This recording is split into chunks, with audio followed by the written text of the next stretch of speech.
কথায় বলে, জীবে প্রেম করে যেই জন সেই জন সেবিছে ঈশ্বর। সেই প্রবাদকে সত্যি করতে সমাজসেবী রতন ব্যানার্জির চতুর্থ মৃত্যুবার্ষিকী উপলক্ষে 1 অক্টোবর শিয়ালদহ স্টেশনের কাছে বিনয় ব্যানার্জি ভবনে গরিব ও দুস্থ মানুষদের হাতে এদিন খাবার সহ বস্ত্র প্রদান করা হয়। পাশাপাশি সারা বাংলা থেকে প্রায় 100 জন প্রতিবন্ধী মানুষের হাতে হুইল চেয়ার তুলে দেওয়া হয়। স্বর্গীয় রতন ব্যানার্জির নামে Ratan Banerjee rural welfare society তথা রতন ব্যানার্জি গ্রামীণ কল্যাণ সমিতির পক্ষ থেকে এই আয়োজন করেন কর্ণধার ভোলা সাময়ী। অনুষ্ঠানে অতিথি হিসেবে উপস্থিত ছিলেন রতন ব্যানার্জির বন্ধু তথা সঙ্গীত শিল্পী কল্যাণ সেন বরাট, এক্স পুলিশ আধিকারিক সুবিনয় দাশগুপ্ত, দেবকুমার পাইন প্রমুখ বিশিষ্টজনেরা। প্রতি বছর এইভাবে মানুষের পাশে থেকে সংগঠনটি কাজ করে চলেছে, যা প্রশংসনীয় উদ্যোগ। এইভাবে মানুষের সেবার দ্বারা বেঁচে থাকবে রতন ব্যানার্জি। তাই এই প্রয়াস সত্যি সত্যি সাধুবাদযোগ্য। 100 জন লিস্ট হয়েছিল, তারপরে কিছু হুইল চেয়ারের লিস্ট আমাদের পরে এসেছিল, সেগুলোকে ধরে 106 জনের মতো আমাদের কাছে এসেছে। তো আমাদের এই হুইল চেয়ারের ব্যাপারে যখন আমরা এটাকে অ্যানাউন্স করার পরে বহু জায়গা থেকে আমাদের কাছে অ্যাপ্লিকেশন এসেছে। তারপরে আমরা এটাকে 10 ভাগে ভাগ করে দিই, মানে একটা টিমে 10 জন করে লোক ছিল আমাদের। যে প্রকৃত যে লোকটা আমাদেরকে এই হুইল চেয়ারের জন্য অ্যাপ্লিকেশন করেছে তার পারিবারিক পরিস্থিতি কি, সত্যি কি তার পারিবারিক পরিস্থিতি কেনার মতো নেই?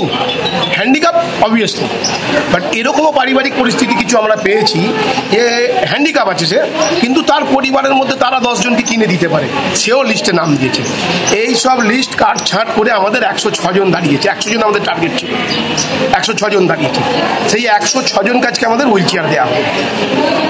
নেক্সট, আর আপনাদের বস্ত্রদান কতজনকে দেওয়া হলো? বস্ত্রদান এখানে বোধহয় 40-50 জনকে দেওয়া হয়েছে, কিন্তু এইটা মেন আমরা এখানে যে অ্যাকোমোডেশন এই জায়গা নেই।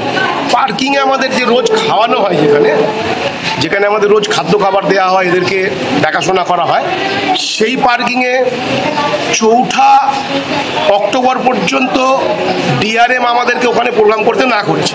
তার কারণ ওখানে রেল মিনিস্টার আসছে, ওই জায়গাটা প্যান্ডেল হয়েছে। 4 অক্টোবরের পরে অক্টোবরের 5 তারিখে আমরা আবার ওখানে যে সমস্ত ব্যক্তিদের বস্ত্র দেওয়ার আছে, মোটামুটি 1000 মতো ওখানে কাপড় দেওয়া হবে। কত বছর ধরে করছেন এই কাজ? এটা ধরুন চলছে আমাদের 99 সাল থেকে। আপনার পুরো নাম? না, 99 না, হ্যাঁ 99 সাল থেকে। আমার নাম? আপনার নাম আর ডেজিগনেশন? আমার নাম ভোলা সাময়ী, পেশায় আমি ব্যবসায়ী। সমাজের উন্নয়নমূলক কাজের জন্য মানুষ আমাকে সমাজসেবী ভোলা সাময়ী বলে ডাকে। এই সংগঠনের আপনি কে? এই সংগঠনের আগে ছিল ভোলানাথ রুরাল ওয়েলফেয়ার সোসাইটি। এর রেজিস্ট্রেশন হয়েছিল সম্ভবত 99 সালে। সেই 99 সালে যে রেজিস্ট্রেশন হয়েছিল, সেই সময়ের দাদাই আমাদের এই সোশ্যাল কাজ সম্বন্ধে বুঝিয়েছিলেন, কিন্তু ওনার কিছু ব্যাপার ছিলেন যে আমার নামে কিছু হবে না, যেই দিন আমি না থাকবো আমার নামে যখন কাজ হবে তখন আমার নামটা অমর হিসেবে থাকবে। উন্নয়ন আর মূল্যায়ন জীবিত অবস্থায় না, মরে যাওয়ার পরে হয়।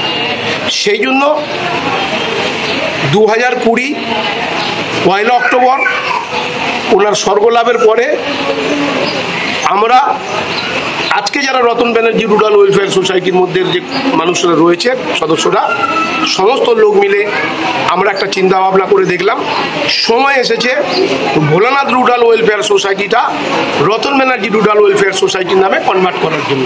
ফলে ওই ভোলানাথ রুরাল ওয়েলফেয়ার সোসাইটিটাকে রতন ব্যানার্জি রুরাল ওয়েলফেয়ার সোসাইটিতে কনভার্ট করলাম। এছাড়া প্রাত্যহিক একটি সামাজিক বন্ধু, তোমাদের সঙ্গে তো মাঝে মাঝেই দেখা হয় আমাদের বিভিন্ন অনুষ্ঠানে। যে কাজটা রতন করে গেছে এবং আমাদের কাঁধে চাপিয়ে দিয়ে গেছে, আমি বলবো চাপিয়ে দিয়ে কথাটা খুব স্বতঃস্ফূর্তভাবে আমার মুখ দিয়ে বেরিয়ে এলো, কারণ যেটা বললো না, খুব দামি কথা বলেছে যে ও কিন্তু আমাদের ইন্সপায়ার করেছে এই ভালো কাজগুলো করার জন্য। সেই কাজগুলো চলুক, এটাই চাইব, এবং আমাদের এই সমাজ থেকে অবিচার দূর হোক, আমরা সুস্থভাবে যেন বাঁচতে পারি এবং আমরা যে কোনো অবিচারের বিচার চাই, সঠিক বিচার চাই। এটা বলতে আমার কোনো জায়গায় কোনো কথা নেই। আমরা যেরকমভাবে দুর্গাপুজো করছি আমরা সব করব, এবং যারা আপনারা চ্যানেলে দেখছেন সকলের কাছে অনুরোধ করব যে আপনারাও এইভাবে নিজের জন্যে, নিজের বাচ্চার জন্যে যদি 2-4টে জামা কাপড় কেনেন, একটা অন্তত একজন গরিব বাচ্চার জন্য কিনুন, তাকে দিন। এটা দেখবেন ভেতরে একটা অন্য শান্তি, একটা অন্য প্রশান্তি আনবে।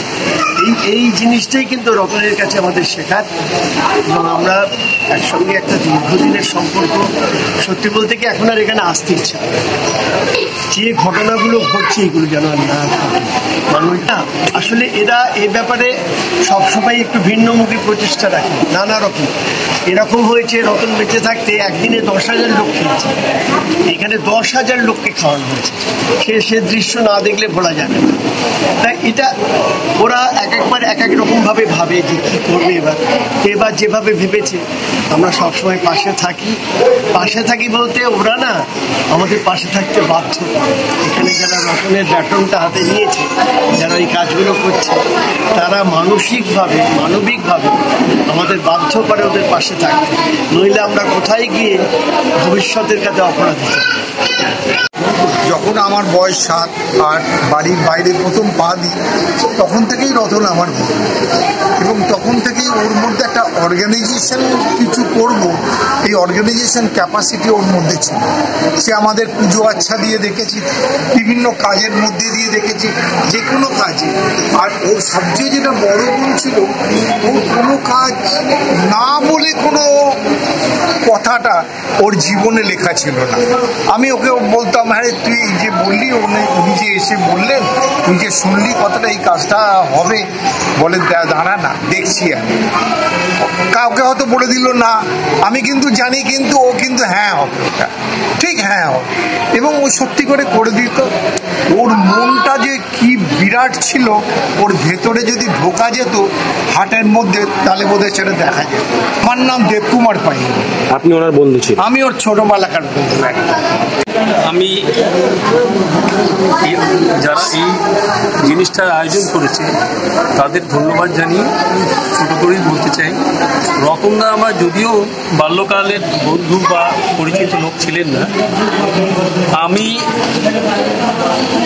এক দশক ওনাকে পেয়েছি, এবং তার মধ্যে মানবিকতা দেখে আমি সত্যিই অভিভূত হয়েছিলাম, এবং তার এই মানবিকতা আমার মনেও চেতনা অনেক এনে দিয়েছে।